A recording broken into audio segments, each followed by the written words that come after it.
ये सफेद चादर तुझे अपने खतरे से मुक्ति नहीं दिला सकती। सुन रहा है तू? तेरी रगों का खून अपनी बहन का इंतकाम लिए बगैर सर नहीं पड़ सकता। अरे अभी तो वो माँ की चिता की आग सीने में ठंडी नहीं पड़ी, तो फिर तू मेरी कोख में आग लगाकर कैसे जा सकता है? नहीं राजू, भगवान मेरे साथ इतना बड़ा अन्याय नहीं कर सकता। नहीं छीन सकता वो मेरे जिगर के टुकड़े को, नहीं छीन सकता। राजू, राजू बेटा उठ राजू उठ। तुझे अपनी बहन की मौत का बदला लेना है, अपनी माँ का वचन निभाना है। उठ राजू उठ। सुनता क्यों नहीं? तुझे नहीं कर सकता। राजू अगर तुझे मेरी बात नहीं सुनी तो मैं तुझे कभी माफ नहीं करूंगी, कभी नहीं।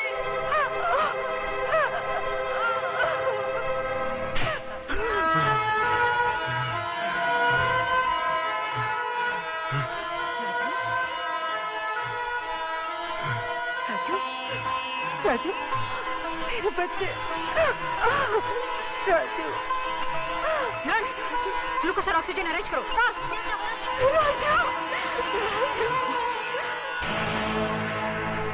आओ दरोगा, क्या है तुम्हारी चेहरे की घड़ी पे 12 क्यों बजे भाई? इसलिए कि आपका समय खराब है। क्या बकवास करता है तुम? बकवास नहीं, भविष्यवाणी कह रहा हूँ। कसाई भी बकरा हलाल करने से पहले अपनी छुरी की धार देख लेता है, मगर एक तुम हो जिसने अपने दुश्मन को जिंदा छोड़ दिया। किसकी बात कर रहा है तो? राजू की। वो जिंदा है। शेर के चपड़े से उसका शिकार बच के जा सकता है, मगर दुर्योधन के हाथों से उसका दुश्मन नहीं।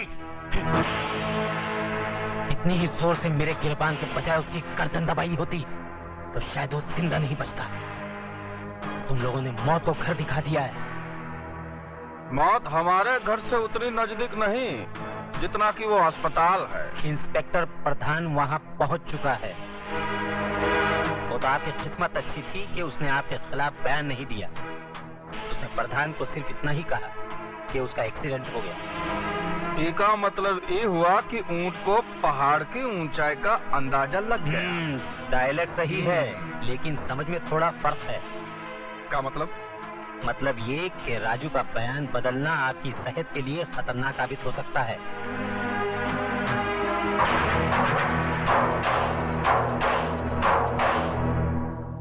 माँ मुझे आशीर्वाद दे, मैं अपने मकसद में कामयाब हो सकूं। राजू बेटा, पीठ दिखाकर जा रहा है, लेकिन चेहरा उसी वक्त दिखाना जब उन कमीनों का मुंह कफन से ढक देना।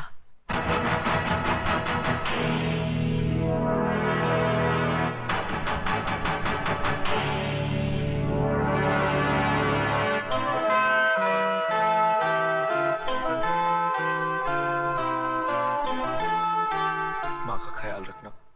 यह नामुमकिन है। आप तो जानती हैं कि यह फन मेरे बेटे की जिंदगी को बर्बाद कर चुका है।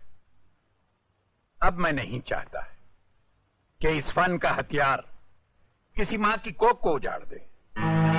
उस मां की कोख तो उजड़ चुकी है ठाकुर साहब, और ये बदनसीब भाई अपनी बहन की मौत का बदला लेने के लिए खुद मौत के सफर पे निकल चुका है। ठाकुर साहब, मैं राजू को आपके पास सिर्फ इसलिए लाई हूं कि अगर आप इसके सर पर आशीर्वाद का हाथ रख दें तो ये बेवकूफों की तरह मरने की बजाय बहादुरों की तरह उनका मुकाबला कर सके। ठीक है, मैं इसे सिखाऊंगा, लेकिन मेरी एक शर्त है। राजू से मिलने यहां कोई नहीं आएगा। राजू से मिलने कोई न सही, लेकिन एक बेटी अपने बाप से मिलने तो आ सकती है। आ सकती है, लेकिन कभी कभी।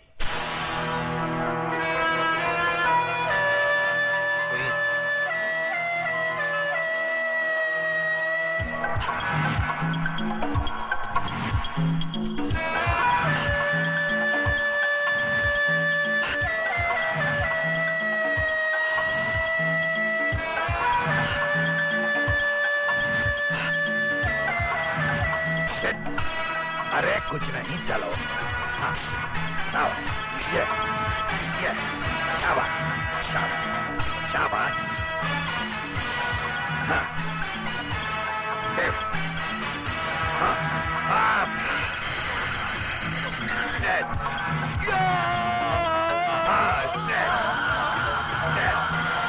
1, 2, 3. हाँ, जाने न पाए, दोनों में से एक कम से कम आज। अब तुम सैम रेडी, गो। राजू,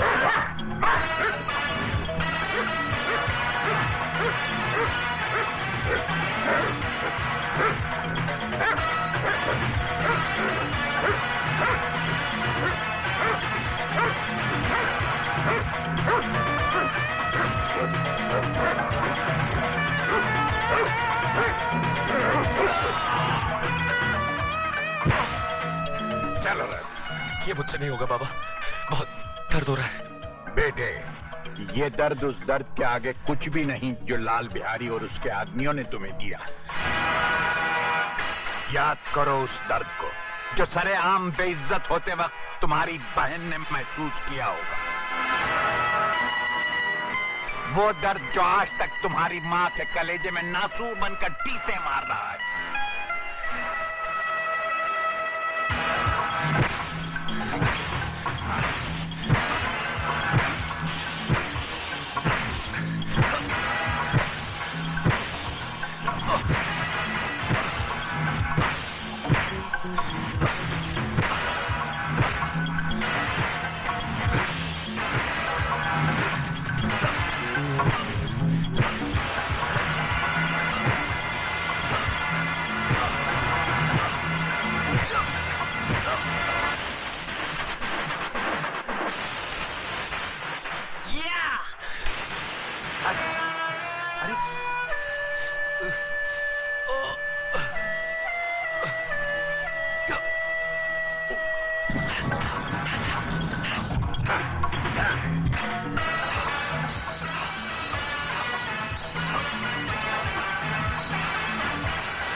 जो गुर मैं तुम्हें सिखाने जा रहा हूं वो पैर पैतरा फन की आखिरी कड़ी है और तुम्हारी तालीम की आखिरी सीढ़ी।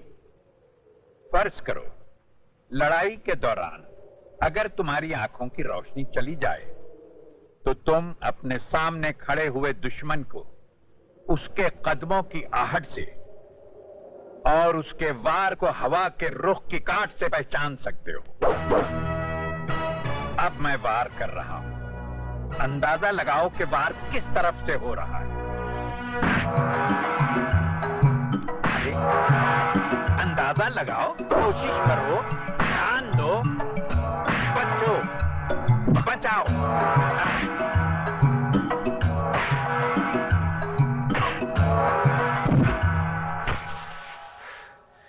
क्या बात है बेटे, पिछले 2 हफ्तों से तुम प्रैक्टिस कर रहे हो, लेकिन ये तुम्हारी समझ में क्यों नहीं आ रहा? बाबा, अगर आप इजाजत दे तो मैं राजू को सिखाने की कोशिश करूं? लड़की, तुम इसे सिखाओगी तो नहीं, बल्कि इसके ध्यान को भटकाने की कोशिश करोगी। आग और मोम एक साथ नहीं रह सकते। बाबा, मेरी मोहब्बत मोम नहीं, सब्र का वो फौलाद है जिसे कोई आग पिघला नहीं सकती। अरे, ये क्या?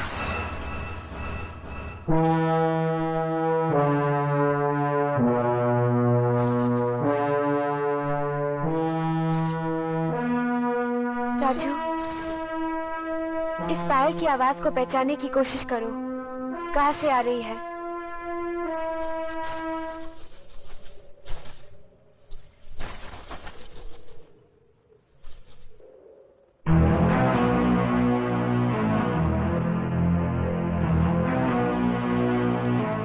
क्यों गई? आओ, खेलो मेरे जिस्म से, बुझा लो अपने तन की आग जो वासना का धुआं उगल रही है। फूंक डालो शोलों में औरत की मर्यादा और अपनी शराफत को भटका दो मुझे मेरे मकसद से। राजू, ये तुम्हारा इम्तिहान था। इस बेचारी ने तो अपनी हथेली पर आग रखकर अपने सब्र का इम्तिहान दे दिया था। आजमाइश तो तुम्हारी होनी थी बेटे। मुझे खुशी इस बात की है कि तुम अपनी आजमाइश में कामयाब रहे।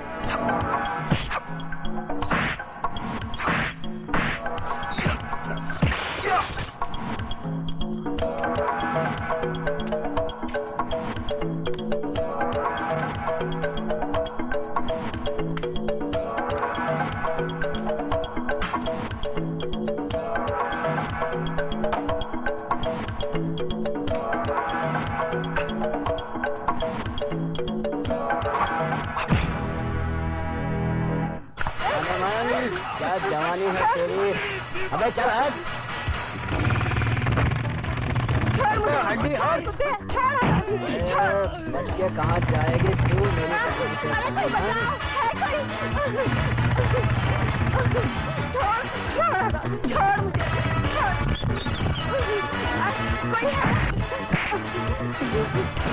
अजी उठो ना।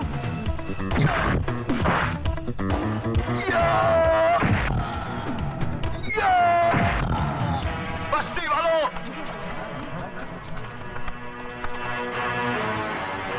गौर से देखो इस हरामजादे को और पहचानो रावण के इस सैनिक को। तुमने मेरी बहन की बर्बादी का नजारा तो देखा था, अब इसकी मौत का तमाशा भी देखो।